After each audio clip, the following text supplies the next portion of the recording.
காதோடுதான் நான் பேசுவேன். ஆக்சுவலா என்ன ப்ராப்ளம்னா எனக்கு மேரேஜ் ஆயிட்டு 1.5 years ஆகுது. சரிம்மா. பாப்பா இப்போ எனக்கு 5 months பேபி இருக்கு கையில. சரி.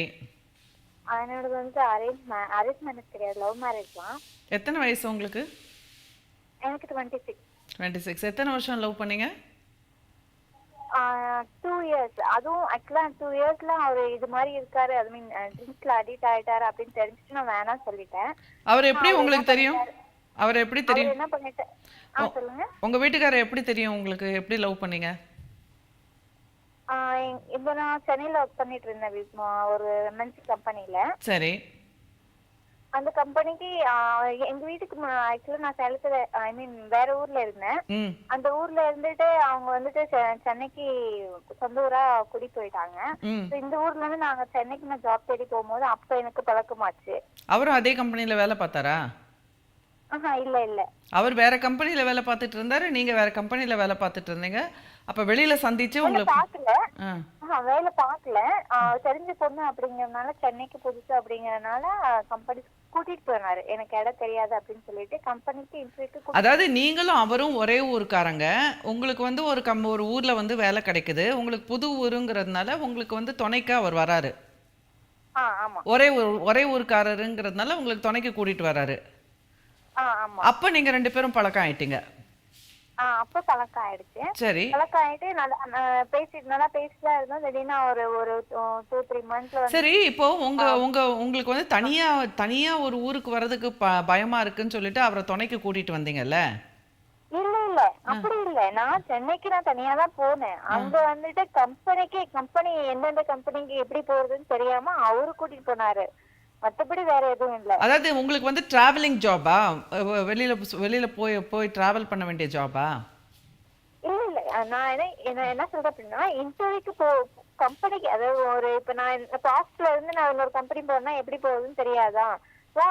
அங்க ஹாஸ்டல்ல இருந்து அந்த கம்பெனி இன்டர்வியூ நடக்கிற கம்பெனிக்கு கூட்டிட்டு போவாரு, அவ்வளவுதான். நீங்க ஹாஸ்டல்ல தங்கிட்டு இருந்தீங்க, உங்க ஹாஸ்டல்ல ஃப்ரெண்ட்ஸ் இருக்க மாட்டாங்களா? அவங்க எல்லாம் சொல்ல மாட்டாங்களா எப்படி பஸ் பிடிச்சு எப்படி கம்பெனிக்கு போகணும் அப்படின்ட்டு? சோ இவர்கிட்ட தெரிஞ்சவர் தானே. அதாம்மா, நான் என்ன தெரிஞ்சுக்க விரும்புறேன்னா, உங்களுக்கு அந்த நபரை வந்து முன்னாடி தெரியும் இல்லையா?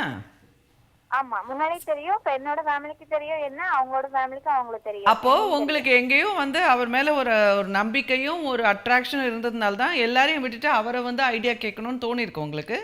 அவரும் வந்து உங்களுக்கு ரெஸ்பாண்ட் பண்ணிருக்காரு இல்லையா? ஆமா. சரி, அந்த நேரத்துல அவர் என்ன படிச்சிருந்தாரு, என்ன வேலைக்கு போயிருந்தாரு? அவரும் ஒரு டிகிரி தான் முடிச்சிருக்காரு. அவரும் ஜாப் போயிட்டு தான் இருந்தாரு. எப்படி பக்கத்து ஊரு, பக்கத்து தெரு, பக்கத்து வீடு அந்த மாதிரி ஏதாவதுவா இல்ல சொந்தக்காரங்க அப்படி ஏதாவதா? பக்கத்து வீடு, எதிர்த்த வீடு. சரி. அப்போ ரொம்ப நாளாவே நீங்க ஒருத்தருக்கு ஒருத்தர் பார்த்துட்டே இருந்திருக்கீங்க. ஆமா, அப்படி இருந்துட்டு ஜாம்புக்காக வெளியே போறதுனால சரி ஓகே, தெரிஞ்ச ஊரு தெரிஞ்சு. ஆனா காதல்னு சொல்லிக்கல, 2 பேரும் ஒருத்தருக்கு ஒருத்தர் சைட் அடிச்சுட்டே இருந்திருக்கீங்க ரொம்ப நாள். ஆனா காதல்னு சொல்லிக்கல. பண்ணல. சரி, எப்ப காதல்னு சொல்லிக்கிட்டீங்க? போகும்போது என்னாச்சு அப்படின்னா, அவர் வந்து ட்ரிங்க்ஸ்க்கு வந்து அடிக்ட் ஆயிடாரு. அது எனக்கு தெரிஞ்சது. நான் தெரிஞ்சவொடனே ஓகே இது மாதிரி இருக்கேன், என்ன இது மாதிரி இருந்தா என் ஃபேமிலிக்கும் பிடிக்காது, என் ஃபேமிலிக்கு செட் ஆகாது சொல்லி நான் நம்பிட்டேன். சரி. அவர் மறுபடியும் இல்ல வேணாம், எனக்கு இல்லைன்னா நீ இருந்தீங்கன்னா நான் தெரிஞ்சிருவேன் அப்படி சொல்லிட்டு ரொம்ப வந்துட்டு எமோஷனலா ரொம்ப பேசினாரு. வீட்லயே வந்துட்டு ரொம்ப அதை வச்சுட்டு பிளாக்மெயில் பண்ணாரு. நான் என்ன பண்ணிட்டேன், சரி ஓகே சரி இருந்தா நல்லா இருக்கே அப்படின்னு சொல்றாரு அப்படிங்கறதுனால ஓகேன்னு சொல்லிட்டு நான் மேரேஜ்க்கு அக்செப்ட் பண்ணேன். வீட்லயும் கம்பல் பண்ணி டார்ச்சர் பண்ணி கல்யாணம் பண்ணிட்டு போனாரு. 2 வீட்லயும் பண்ணி வச்சாங்க. பட் எங்க வீட்ல அக்செப்ட் பண்ணல. சரி. அவங்க வீட்ல மட்டும் மேரேஜ்லாம் மண்டபம் வச்சு எல்லாம் ரிசப்ஷன் எல்லாமே பண்ணோம். மறுபடியும் என்ன ஆச்சு அப்படின்னா, கல்யாணம் முடிஞ்சதுக்கு அப்புறம் மறுபடியும் ட்ரிங்க்ஸ் அடிக்ட் ஆயிட்டாரு. அப்புறம் அவங்க வீட்ல பிரச்சனை பண்ண ஆரம்பிச்சிட்டாங்க. ஒவ்வொரு பிரச்சனைக்கும் அவருக்கு ரொம்ப திங்ஸ் என்ன சொல்றது, இப்ப அவங்க வீட்ல குடியிருக்கேன்னா அவங்க வீட்ல குடியிருக்கிறதுக்கு அவங்க வீட்ல இருக்கவங்க வந்து ரெண்ட் கரண்ட் பில் அதெல்லாம் கேட்க ஆரம்பிச்சிட்டாங்க. ஸோ அந்த ரீசனை வச்சுட்டு அவர் இன்னும் ட்ரிங்க் பண்ண ஆரம்பிச்சிட்டாரு. நமக்கு யாருமே சப்போர்ட் பண்ணலையே அப்படின்னு சொல்லிட்டு அதையும் ரொம்ப ட்ரிங்க் பண்ண ஆரம்பிக்கும் போது என் வீட்ல இருந்துட்டு என் வீட்டு சைடும் சப்போர்ட் இல்லை அப்படிங்கறதுனால மறுபடியும் அந்த ஒரு ரீசனையும் வச்சும் குடிக்க ஆரம்பிச்சிட்டாரு. டெய்லியும் குடிப்பாரு. ஒரு 2 நாளைக்கு போனாருன்னா 2 நாளைக்கு வேலைக்கு போனாருன்னா மீது 4 நாள் போக மாட்டாரு. அப்போ வந்து எம்என்சி கம்பெனிக்கு போல கார் வந்து சொந்தமா வச்சிருந்தாரு. ஸோ அதை வச்சு ஓட்டிட்டு இருந்தாரு. ஸோ ஸோ 2 நாளைக்கு ஓட்டினாருன்னா 4 நாளைக்கு ஓட்ட மாட்டாரு, குடிப்பாரு. ஃபுல்லா குடிச்சிட்டு வந்து நான் ஏன் குடிக்கிறேன்னு கேட்டா என்ன பிரச்சனை, எதனால குடிக்கிற அப்படின்னு சொல்லி கேட்டா எனக்கு இது மாதிரி பிரச்சனை இருக்கு, எனக்கு யாரும் சப்போர்ட் பண்ணல, என் அம்மா இப்படி டார்ச்சர் பண்றாங்க, வாழ விடாம எனக்கு யாருமே இல்லை அப்படின்னு சொல்லிட்டு சொல்லுவாரு. மறுபடியும் அது நான் என்ன சமாதானப்படுத்தி விட்டாலும் மறுபடியும் அதே தான் பேசிட்டு இருப்பாரு. திருப்பி ஏன் குடிக்கிறேன்னு கேட்டா அடிப்பாரு, கத்துவார், அசிங்கமா. என்னால எனக்கு இது மாதிரிதான் எனக்கு அவர் இருப்பாரு அப்படிங்கிறது எனக்கு தெரியவே தெரியாது. அவங்க வீட்லயும் இது மாதிரி நடந்துப்பாங்கன்னு எனக்கு தெரியாது. இது மாதிரி ஜஸ்ட் பேசுறோம் பழகுறோம் அந்த லெவல்ல இருந்துட்டு ஆஃப்டர் மேரேஜ்க்கு அப்புறம் இப்படி போகும்போது என்னால அவர் ஒரு கட்டத்துல நான் சூசைட் பண்ற அளவுக்கு நான் போயிட்டேன். இப்போ உங்களோட சம்பளத்தை அவர் எப்போவாது கேட்பாரா? உங்க மாமனார் மாமியாரோ இல்ல அவங்களோ வந்து நீங்க வேலைக்கு போயிட்டு இருந்தீங்கல்ல அப்ப திருமணமான அப்புறம் அப்ப சம்பளம் கேட்பாங்க? மேரேஜ்க்கு அப்புறம் நான் போகல, நான் இது மாதிரி தெரிஞ்சதுக்கு அப்புறம் நான் போகல. நாமும் வேலைக்கு போயிட்டா அவர் இன்னும் அடிக்ட் ஆயிட்டு வேலைக்கு போக மாட்டேன்னு சரி, எல்லாரும் வீட்டுல உட்காந்துட்டு இருந்தீங்க, இவர் ஒருத்தர் சம்பாதிச்சு கொடுக்கணும். வீட்டுல எத்தனை பேர் இருந்தீங்க? உங்க மாமனார் மாமியார் நீங்க அப்புறம் அவங்க தம்பி. தம்பி படிச்சுட்டு இருந்தாரா? இல்ல முடிச்சிட்டாங்க, என்னோட மேரேஜ் அப்ப முடிச்சிட்டாங்க. அவர் வேலைக்கு போயிட்டு இருந்தாரா? தேடிட்டு இருக்காங்க. சரி, அப்போ உங்க குடும்பம் நடத்துறதுக்கு உங்க வீட்டுக்காரர் ஒருத்தர் தான் சம்பாதிச்சு கொடுக்கணும். இல்ல அவங்க அம்மா அப்பா வந்து 2 பேருமே வேலைக்கு போயிட்டு இருந்தாங்க. 2 வீடு இருக்கு. முன்னாடி வீட்டுல நாங்க இருந்தோம், பின்னாடி வீட்டுல அவங்க இருந்தாங்க. நாங்க முன்னாடி வீட்டுல நாங்க இருக்கிறதுக்கு வாடகை கேட்டீங்கல்ல, நீங்க குடி இருக்கிறதுக்கு நான் இன்னொரு வேற வீட்டை யாராவது குடியிருந்தாங்கன்னா எனக்கு 4000 ரூபாய் கிடைக்கும். இப்ப நீங்க இருக்கீங்கல்ல, எனக்கு காசு கொடுத்துட்டீங்க, கரண்ட் பில் கட்டுங்க, ரெட்டினுக்கு கொடுங்க அப்படின்னு சொல்லி டார்ச்சர் பண்ண ஆரம்பிச்சதுனால அது எப்படிமா டார்ச்சர் சொல்லி மறுபடியும் அவர் குடிக்க ஆரம்பிச்சு. இல்லங்க, ஒரு நிமிஷம் அது எப்படி டார்ச்சர்? அந்த வேர்டு நீங்க எப்படி யூஸ் பண்ணலாம்? அது உங்க மாமனார் மாமியார் கட்டின வீடு தானே? கட்டின வீடு தானே, தாராளமா என்னோட பெத்த பையனை அவங்க இருக்க வைக்கலாமே. ஒரு லவ் பண்ணி அது எப்படி நீங்க அது எப்படி நீங்க பொறுப்பு சொல்லி பண்ணி வைக்கணும். அவங்க அது எப்படி பண்ணல, என்ன வெளிய போ சொல்லிட்டாங்க. ஒரு நிமிஷம் ஒரு 2 பேர் வயசானவங்க சம்பாதிக்கிறாங்க, அவங்க 2 பேர் சம்பாரிச்சு சொத்து சேர்த்து வைக்கிறாங்க, பிள்ளைகளுக்காக தான் வரப்போகுது. நீ சின்ன வயசு பொண்ணு, நீ வீட்டில் உட்காந்துக்கிற, வேலைக்கு போக மாட்ட. உங்கள் வீட்டுக்காரர் வந்து ஒரு குடும்பத்துக்கு தேவையான அளவுக்கு சம்பாதிக்க மாட்டார். அதுக்கு முன்னாடியே 2 பேரும் காதல் திருமணம் பண்ணிக்குவீங்க. அப்புறம் வந்து வாடகை கேட்டாங்கனாக்கா டார்ச்சர் சொல்வீங்களா? இது எந்த ஒரு தர்மம்? எங்கேருந்து வந்தது உனக்கு அந்த உரிமை?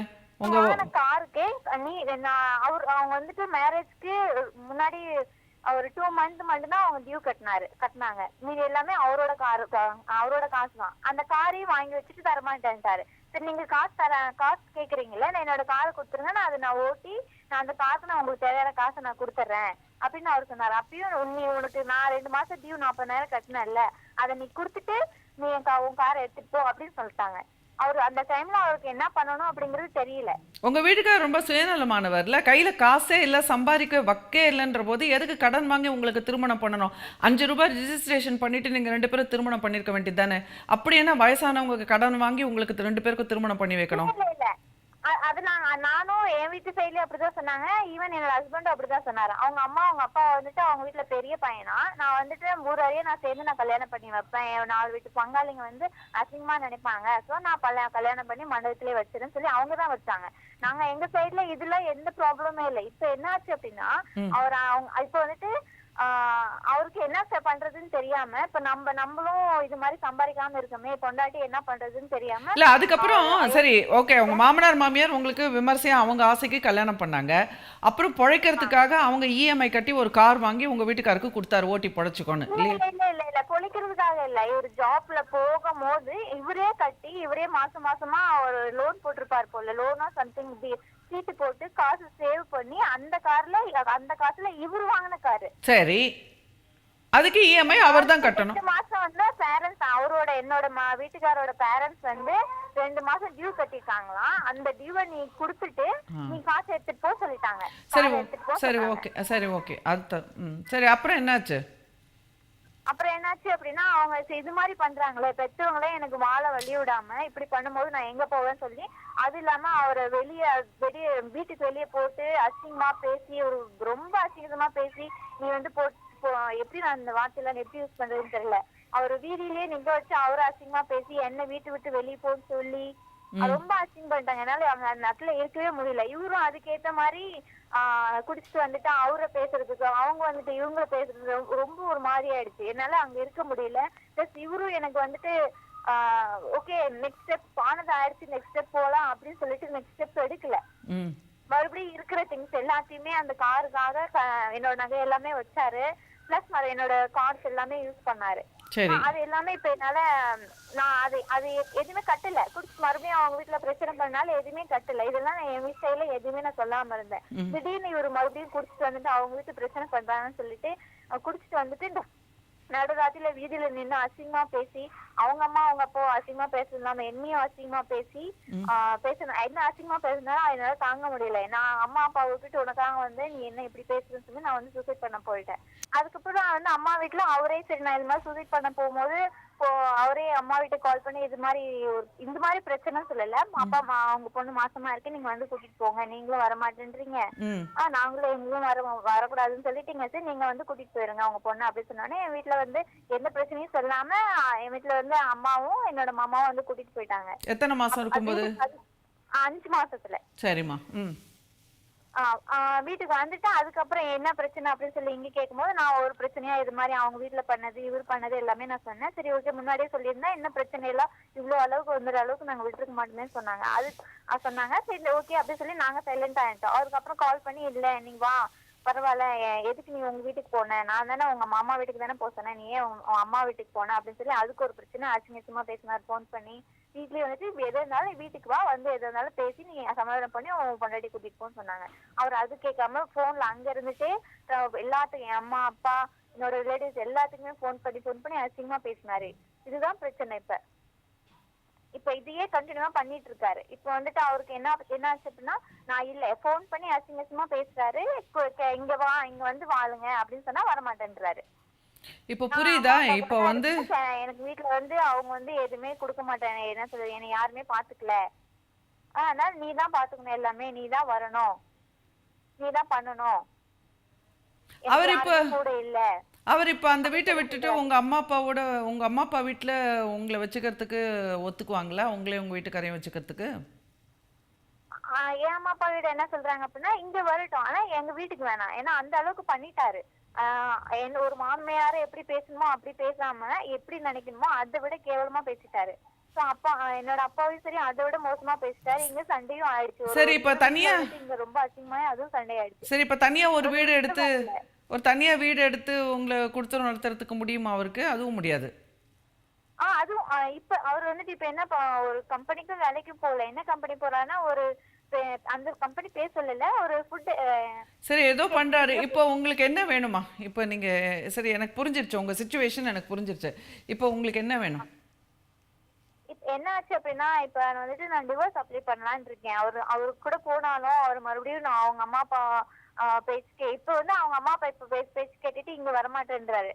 நாங்க போனா வந்துட்டு எங்க வீட்டுல வந்து அடிப்பாங்க, பிள்ளைய டார்ச்சர் பண்ணாங்க, அதனால அவன் வந்து அதெல்லாம் மனசுல வச்சுட்டு என்னை வந்து அடிமையா ட்ரீட் பண்ணுவாங்க அப்படின்னு சொல்லி அவங்க வீட்டுல சொல்லி கொடுத்துட்டாங்க போல. இல்ல என்ன காரணமோ எனக்கு தெரியல, அவர் இங்க வந்து வரமாட்டாரு. சரி டிவோர்ஸ் பண்ணிட்டு பயமா இருக்கு. சரி டிவோர்ஸ் பண்ணிட்டு என்ன செய்யலாம்னு இருக்கீங்க? உங்களுக்கு வயசு சின்ன வயசு இல்லையா? அவரை டிவோர்ஸ் பண்ணிட்டு நான் என்னோட பாப்பா அவங்க வீட்லயும் சரி அவரும் சரி இன்ன வரலுமே என் பாப்பாவுக்கு 6 மாசம் ஆக போகுது. இன்ன வரலுமே ஒரு வந்து பார்க்க கிடையாது. ஒரு சின்ன ஒரு 100 ரூபாய் ட்ரெஸ் கூட எடுத்து கொடுக்க கிடையாது. சரி ஓகே, உங்க வீட்டுக்காரர் வந்து திருப்பி டிராமா பண்ணுவாரு. ஏன்னா ஏற்கனவே வந்து சூசைட் த்ரெட்டன் பண்ணி தானே உங்களை திருமணம் பண்ணாரு. இப்போ வந்து உங்களை இவ்வளவு எளிதாக உங்களுக்கு டிவோர்ஸ் கொடுத்துருவாருன்னு நீங்க நினைக்கிறீங்களா? அவர் வந்துட்டு குடுக்க மாட்டாரு, ஆனா திருந்த மாட்டாரு. அப்ப நீங்க என்ன பண்ணணும்? எப்படி நான் அவர் கூட சேர்ந்து போய் வாழ்றது? அவர் சேர்ந்து என்ன சொல்றாங்க, அவரை நம்பி நான் எப்படி அனுப்புவேன்? கரெக்ட். மட்டும் போனா பரவாயில்ல, கூட ஒரு கை குழந்தை. சோ இப்போ வந்து உங்களுக்கு பரவாயில்ல அனுப்புவேன். சோ இப்போ உங்களோட நிலைமை என்னன்னா உங்களுக்கு அவர்கிட்ட இருந்து விடுதலை வேணும். அதை எப்படி வாங்க வேணும்? இல்ல அப்படின்னா என் கூட வந்து நான் சொல்றபடி இருக்கணும். அது இருக்க போறது இல்ல, அது அது முயற்சி பண்ணியாச்சு, அது ஃபெயிலியர் ஆயிடுச்சு. ஓகே, நீங்க சொல்றபடி அவரால் இருக்க முடியாது. நான் லாயர் வச்சிட்டு நான் பேசிட்டேன். அதான் அது முடியாத காரியம். அதான்மா நான் ஒழுங்கா இருக்கேன் அப்படிங்க. அதான் இப்போ உங்க வீட்டுக்கார வந்து திருத்துறது, அதான் நான் சொல்றேனே திருப்பி இந்த பொம்பளைங்க வந்து சவத்துல போய் முட்டிக்காதீங்க. ஓகே, அவர் வந்து பிரச்சனைக்குரிய நபர். அவருக்கு 1008 பிரச்சனை இருக்கு. அவர் வந்து திருந்த மாட்டாரு. அவரை வந்து திருத்தணும்ன்றது உங்களால முடியாத ஒரு விஷயம். அந்த தோல்வியை நீங்க ஒத்துக்குங்க. சரியா? சரி. ஓகே. நீங்க அந்த தோல்வியை ஒத்துக்குங்க. இப்போ அடுத்தது வந்து உங்களுக்கு விடுதலை வேணும் இல்லையா? ஆமா. சரி. இப்போ இந்த விடுதலை வந்து அவ்வளோ ஈஸியா கிடைக்காது. ஆமா, கன்ஃபார்ம் ஸோ அப்படி இருங்க நான் சொல்றேன். ஸோ அப்போ இந்த விடுதலைக்கு வந்து போராடணும். கரெக்டா போராடணும். சரியா? இப்போ அதுதான் எனக்கு தெரியல. இருங்க நான் சொல்றேன். அதுதாங்க நான் சொல்றேன். அதுங்க தாங்க நான் சொல்ல வரேன். போர் அப்படின்னு வந்துட்டாலே அங்க உணர்வுகளை விட்டுடணும். புரியுதா? நீங்க வேற அவர் பாகிஸ்தான் இந்தியான்னு வந்துருச்சுன்னா அது வரைக்கும் நம்ம அன்பர் தன் டியர் டார்லிங் ஃப்ரெண்ட்ஸ்ன்னு பேசுவோம். முகநூலில் கூட பார்த்துருக்கீங்கன்னா இப்போ திடீர்னு ஒரு சண்டைன்னு வந்துருச்சுன்னு வச்சுக்கோங்களேன், நம்ம வந்து எந்த பக்கம் நிற்கணுமோ அந்த பக்கம் நிற்போம். அதான் தர்மம். புரியுதா? புரியுதா இல்லையா? ஹலோ. ஸோ அது மாதிரி இப்போ உங்கள் வீட்டுக்காரரோட நீங்கள் யுத்தம் பண்ணி தான் வெளியில் வரணும். போரிட்டு தான் வெளில வரணும். அப்போ போர்னு இறங்கிட்டீங்கன்னா 2 பக்கமுமே வந்து வலிகள் இருக்க தான் இருக்கும். முயற்சி பண்ணணும். அப்போ நீங்கள் வந்து அஃபென்சிவாக தான் போகணும். Offensive is the best defensive. போரில் மட்டும் போர்னு இறங்கிட்டீங்கன்னா, போர்னு இறங்காத வரைக்கும் நீங்கள் வந்து சமாதானம் பேசலாம், டிஃபென்சிவாக பேசலாம். போர்னு இறங்கிட்டோம்னா ஜெயிக்கணும் இல்லையா? அப்போ ஜெயிக்கணும்னா என்ன பண்ணணும்? அஃபென்சிவாக தான் இருக்கணும். தாக்கணும். அதுக்கெல்லாம் நீங்கள் மன உறுதி இல்லைன்னா எப்படி தாக்குவீங்க? நீங்கள் வந்து மனசு இழகக்கூடாது. ஐயோ அவருக்கு வந்து பாவம், ஐயோ அவருக்கு குடிபோதை, ஐயோ அவருக்கு அம்மா அப்பா உதவலை, ஐயோ அவருக்கு யாருமே இல்லை, அதெல்லாம் பண்ணிங்கன்னா நீங்கள் போரிடவே முடியாது. சரியா? இப்போ நீங்கள் வந்து அவருக்கு என்ன 1000 நல்ல காரணம் இருக்கட்டும். ஓகே, அவர் வந்து கைவிடப்பட்டவர், அவருக்கு யாருமே சப்போர்ட் இல்லை, அவர் அனாதை, அவருக்கு வந்து பாவம், உங்களை விட்டு அவளால் வாழவே முடியாது, அது மாதிரி 1000 நல்ல காரணம் இருந்தால் கூட உங்களால் அவரோட வாழ முடியலைங்கிறது தான் உண்மை. அண்ட் அது மட்டும் கிடையாது, உங்களுக்கு ஆபத்து. அது மட்டும் இல்லை, உங்கள் குழந்தையோட வாழ்க்கை கெடுது. அது மட்டும் இல்லை, உங்கள் குழந்தையோட வாழ்க்கை கெடுது. சரியா? இப்போ உங்களையும் உங்க குழந்தையையும் காப்பாத்திக்கணுங்கிறதுக்காக நீங்க பிரிந்து வந்துதான் ஆகணும். ஓகே, ஒரு பாம்பை வளர்த்துட்டோம்னா கூட அதுக்குன்ட்டு வந்து அது நம்மளை கொத்த வந்துச்சுன்னா நம்ம அடிச்சு தானே போடணும். அந்த மாதிரி நிலைமையில தான் நீங்க இருக்கீங்க. அதை நீங்க தெளிவா புரிஞ்சுக்குங்க. அவர் பார்க்கும்போது எல்லாமே உங்களுக்கு படம் எடுக்கிற நாகமாய் தெரியணும், மனுஷனாவே தெரியக்கூடாது. அந்த நாகத்தை வந்து படம் விரிச்சு கோவமா படம் விரிச்சு ஆடுது அந்த நாகம். அதுக்கிட்ட போய் நம்ம போய் என்ன சமாதானம் பேச முடியும்? அதுக்கு போய் என்ன புத்தி சொல்ல முடியும்? கொத்திட்டு தான் போகும் அது. ஸோ அதனால் அந்த தெளிவோட நீங்கள் போனீங்கன்னா சட்டமும் சமூகமும் உங்களுக்கெல்லாம் உதவும். இந்த மாதிரி உங்களை மாதிரி பெண்கள் என்ன பண்ணுறீங்க? இந்த தெளிவு கொண்டு வந்துக்க மாட்டேங்கிறீங்க. 181 கால் பண்ணுங்கள். இந்த மாதிரி அச்சுறுத்தல் இருக்குது, நான் போராடியாச்சு, இனி எனக்கு விடுதலை வேணும், என்னை ஆளை விட்டால் போகிறோம். ஸோ நீங்கள் எதுவும் காம்பன்சேஷன் எதுவும் கேட்காதீங்க, காசு பணம் வேணும்னு கேட்காதீங்க. குழந்தைய வந்து அவர் என் பக்கம் வேணும்னு கேட்பாரு. அது வந்து சட்டம் வந்து அம்மா கூட தான் இருக்கணும்னு சொல்லி ஒரு இது கொடுக்குது. ஸோ அதனால் குழந்தைய உங்களுக்கு காப்பாற்ற முடிஞ்சு, உங்களுக்கு குழந்தைக்கு உங்கள் மேலே ஒன்று அன்பு இருக்குது, நீங்கள் தான் வச்சுக்கணுன்னா கண்டிப்பாக நீங்கள் குழந்தைய நீங்கள் ரீட்டைன் பண்ணிக்கலாம். இப்போ நீ இது ஒரு கொக்கி போட்டேன்னு வச்சுக்கோ, எனக்கு 4 சவரன் போச்சு, அந்த 4 சவரன் கொடுத்தா தான் எனக்கு விடு அப்படின்னா சரின்னுவார். அவர் என்னைக்கு சம்பாரிச்சு என்னைக்கு உனக்கு தரப்போகிறாரு? சோறே போட முடியல அவருக்கு. எங்கே சம்பாரிச்சு உனக்கு ஒரு சவரன் நகை 25-30,000 ரூபாய். உனக்கு எத்தனை சவரன் அவர் தரணும்? 10 சவரன் அவரால் சம்பாதிக்க முடியுமா? உனக்கு டைவர்ஸே கிடைக்காது. அப்போ இனி அவர் கூட இருந்தாலும் கிடைக்காது, அவர் கூட வாழ்ந்தாலும் உனக்கு அந்த 10 சவரன் கிடைக்காது. அவரை டைவர்ஸ் பண்ணாலும் 10 சவரன் கிடைக்காது. இப்போ நீ தான் முடிவு பண்ணணும். 10 சவரன் எப்படி இருந்தாலும் உனக்கு கைவிட்டு போச்சு, உனக்கு வாழ்க்கையே போச்சுமா. அப்புறம் ஏமா 10 சவரன் போச்சுன்ற? உனக்கு வாழ்க்கையே போச்சேம்மா. இப்போ திருப்பி நீ இன்னொரு வாழ்க்கை தேடிக்கணும். உங்கள் வீட்டுக்காரன் நீ டைவர்ஸ் பண்ணிவிட்டு திருப்பி மனசை சரி பண்ணிக்கிட்டு திருப்பி நீ உன் காலில் நின்று திருப்பி நீ பழையபடி வேலைக்கு போகணும். அதுக்கப்புறம் இன்னும் ஒரு வாழ்க்கை துணையை தேடிக்கணும். அதான் நல்லது. ஸோ பெரிய பெரிய பிரச்சனை இருக்குது. 10 சவரன் நினச்சினாக்க நீ அப்புறம் வெளியிலே வர முடியாது. எனக்கு என்னன்னா இன்னொரு வாழ்க்கையை நமக்கு தேவையா?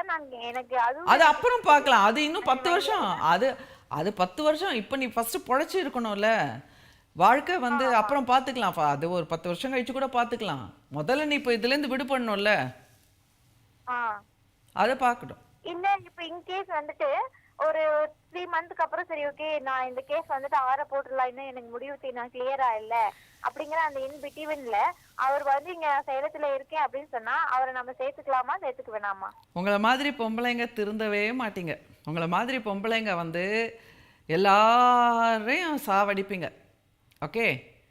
அப்படி என்னதான் அந்த மனசு மானங்கெட்ட மனசு வந்து அப்படி என்னதான் உங்களுக்கு மனசு உருகுதுன்னு தெரியல. நிஜமா எனக்கு புரியல. நம்ம தன்மானத்தை விட நம்மளுடைய ஒரு வேல்யூஸை விட நெறிகளை விட அப்படி என்ன காதல், அப்படி என்ன ரொமான்ஸு? எவ்வளோ நாறி போயிடுச்சு, எவ்வளோ சண்டை போட்டாச்சு, அவருக்கு ஒன்றுமே முடியல அவரால். அவர் என்னத்தை செய்ய போகிறாரு புரியல எனக்கு. எதை நம்பி போக போகிறீங்க? இப்போது ஒரு செடி வளரும்னு ஒரு நம்பிக்கை இருந்ததுன்னா நீங்கள் சொல்கிறது கரெக்ட். அது வேறே இல்லையம்மா. வேறு இல்லாத செடி எப்படி நடும், எப்படி வளரும்? மனதை உறுதிப்படுத்திக்கங்க, அது ரொம்ப முக்கியம். பரவாயில்ல, வலி இருக்கட்டும் மனசில். குற்ற உணர்வு வச்சுக்காதீங்க. குற்ற உணர்வு தான் நம்மளுக்கு பெரிய நோய். நீங்கள் எந்த தவறுமே செய்யலையே, அவர் தற்கொலை பண்ணிப்பேன்னு சொல்லி உங்களை திருமணம் பண்ணதே ரொம்ப பெரிய பொல்லாத்தனம். அதுவே வந்து ஒரு மேனிப்புலேஷன். புரியுதா? இருக்கேன், லைன்ல இருக்கேன். உங்களை தற்கொலை பண்ணிப்பேன்னு சொல்லி திருமணம் பண்ணதே ஒரு பெரிய ஒரு மனநோயாளியோட ஸ்ட்ராட்டஜி அது. ஸோ அங்கேயே அவரோட இது எனக்கு புரிஞ்சு போச்சு. அந்த மாதிரி ஆட்களை மட்டும் தயவு செஞ்சு பெண்களே நம்பாதீங்க, ஆண்களே நம்பாதீங்க. தற்கொலை பண்ணிப்பேன் நீ இல்லைனா அப்படின்னா நீங்கள் என்ன சொல்லணும்? குட் பை பண்ணிக்கோ. இப்போல்லாம் என்ன தெரியுமா, யாராவது தற்கொலை பண்ணிட்டு எழுதி வச்சு போனால் கூட யாருக்கும் தண்டனைலாம் கிடையாது. அவன் சாவனா சாவட்டும், அவ்வளோதான். எல்லாருக்கும் தான் வாழ கஷ்டமாக இருக்குது. வாழ கஷ்டமாக இருக்குது, செத்துருவேன்னா அப்போ எல்லாருமே சாக வேண்டியதுதாம்மா. இது என்ன இது பொல்லாத்தனம்? மற்றவங்கள போய் என்னால் வாழ முடியல, நீ கிடைக்கலன்னா நான் வாழ முடியல, நான் செத்துருவேன்னா அதெல்லாம் வந்து மனநோய் உள்ளவங்க சொல்கிற விஷயம். சரியா? நீ வந்து உறுதி பண்ணிக்கோ. திருப்பி அவரை போய் மாற்ற முடியுமா, வாழ முடியுமா அப்படிங்கிற ஒரு ஆசை உனக்கு இருக்குது. அது வந்து தவறு இல்லைம்மா. உன்னை மாதிரி சின்ன பெண்கள் குடும்பத்தில் வந்து எவ்வளோ கனவுகளோடு போயிருப்பீங்க, திருமணம் பண்ணியிருப்பீங்க, குழந்தை பெற்றிருப்பீங்க. உங்களால் ஆன முயற்சி எல்லாம் பண்ணிட்டீங்க. அதை புரிஞ்சுக்குங்க. உங்கள் மேலே ஒரு குற்ற உணர்வும் இல்லை, ஒரு தவறும் கிடையாது.